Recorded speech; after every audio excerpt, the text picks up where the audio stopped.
What? Fucking trigger's broken again! Oh, you wazzer.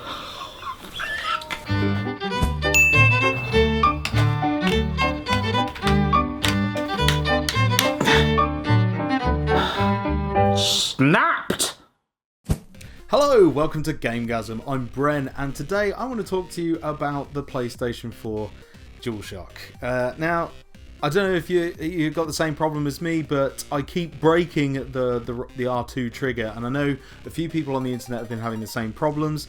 Now, what I've done, obviously, with mine is I did go and buy a bunch of replacement right triggers. They're really cheap on Amazon, and you can get them by a bag full, and you just pop the case open, and it's quite straightforward to clip them back in. Not a problem there. The thing that fails on them is a little plastic clip, and it basically just snaps off. Now, I got tired of having to replace these because I've gone through three. Yes, three. So, and I found that it was on shooting games, on first-person shooters, I tend to be really heavy-handed with the trigger. I'm not sure why. I know it's not really an excuse for, you know, PlayStation. They should have made a robust controller in the first place, let's face it. But, okay, you know, there's a problem. So what I decided to do was look for an alternative controller. I did actually originally look for one of these USB dongles that allows you to plug any controller in, but there was weird limitations, like the controller would disconnect after 10 minutes and you'd have to reconnect it, and it sounded all a bit of a faff to me. So I thought, well, the next best port of call, third-party controllers.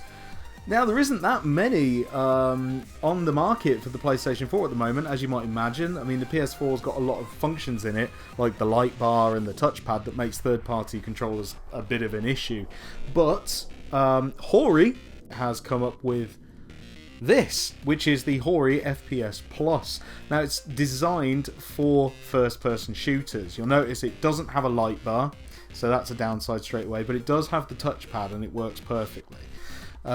The reason why I decided to buy this was mainly because of the triggers. If you look at the triggers, they're buttons. Yeah, so they're really just chunky buttons. I ain't gonna break those, and like there's no springs or complex mechanisms in there. They're just good old-fashioned touch to shoot, and it works really well. So the other features on this, now it does have other features obviously. The analog sticks are laid out like your Xbox 360 kind of staggered position, which a lot of people like. I do too. Don't mind either way, but yeah, I do prefer this way, I suppose. The other features on it is obviously the turbo button. I don't really use it. I don't know why anyone would. You can let me know in the comments below if you know a reason for it. But it basically makes one of the buttons just tap really freaking fast. And the only thing I can think of using that for is if I decided to play track and field. But that's not going to happen. The other feature on it is a sign. You can actually copy a button and map it to another button. So if you're not happy with a certain button layout of...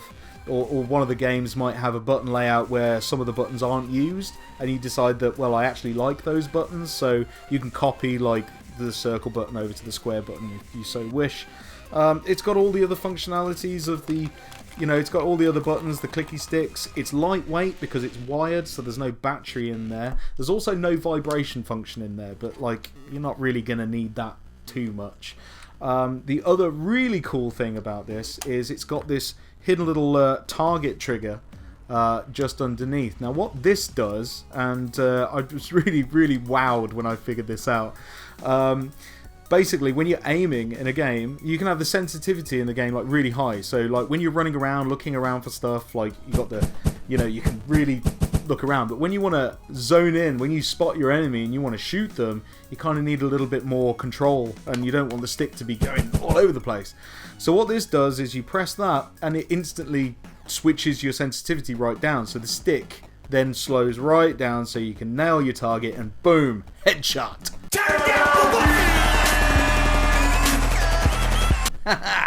There's 3 different settings which you can switch between slow, medium and sort of slower. And there's also a button here which swaps it between PlayStation 3 and 4, so you can use it on your PlayStation 3 as well. These retail for about $39.99, so they are quite expensive for what they are, but I did import it like from Amazon. I don't think they've got a general retailer over here. There is other retailers selling them for around £36. They come in red and blue as well. And yeah, on the whole, I'd highly recommend it. It's really, really good. Okay, so just quickly, I'm going to compare this, the feel of it, to the PlayStation 4 controller. Now, straight away, it's bigger. It is a little bit bigger. And when you're holding it for the first time, it'll feel like an Xbox 360 controller. It's that kind of size, that kind of feel. Triggers are obviously flat, so don't expect to be pulling the triggers. They're kind of tappy buttons. Think early PlayStation, where L1 and R2, it's the same kind of concept. The L1 and R1 are a little bit boxy and not that comfortable to use on the edges of your fingers like you would with the PlayStation 4. They're not rounded, so they're kind of box shape and angular. But when playing, I didn't really take too much notice to that. It wasn't a big deal, and they work fine. So the other thing I'd like to mention as well is the triggers being buttons, and because you're not fully pulling it down or anything, I noticed that it was a little bit, when I pressed the button, it was a little bit flickery. Sometimes the button would disengage and then re-engage, but I figured that was because I was pushing the button up here rather than down at the bottom, which is where you should be. So, but again, while shooting and stuff, I never noticed at all. It was just in menus. Okay, so the sticks, they're rubber tipped. There's no little bobbles on them, but they're about the same size as the 360 sticks, and yeah, they feel fine. The actual tension on the stick is just a little bit looser than the PlayStation 4, and I found the speed to be quite high, but it was really good actually. I didn't find the you get some controllers that are a bit scatty and go all over the place, but this had a very, very good positive control, which was also really good. I'd like to mention that the share button and the options button as well, they are on there, and they work just as you'd expect them to. Yeah, the real main difference between this and say an Xbox One pad is obviously this is bigger than the Xbox One pad, and obviously this is really heavy, so you're not going to have the weight at all. It's really quite light. The D-pad is quite similar to the Xbox 360. I mean, this one clicks. It's the Xbox One, sorry. This one clicks, however this one doesn't. It's just like a fudgy old directional pad.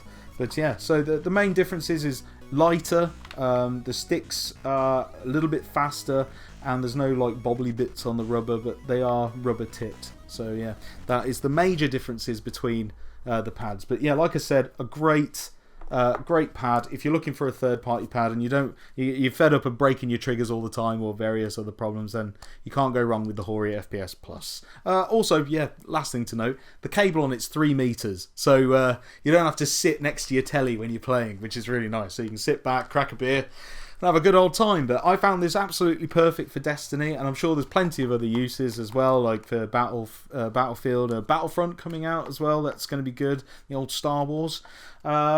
And yeah, so if you're looking for a third-party pad, I really would recommend that. It's got lots of functionality, and it ain't gonna break. I've been Bren from GameGazm, and if you've liked the video, please click on the like button. It helps us out so much. And also subscribe if you want to see more awesome gaming content. I've been Bren, and this has been GameGazm. Bye!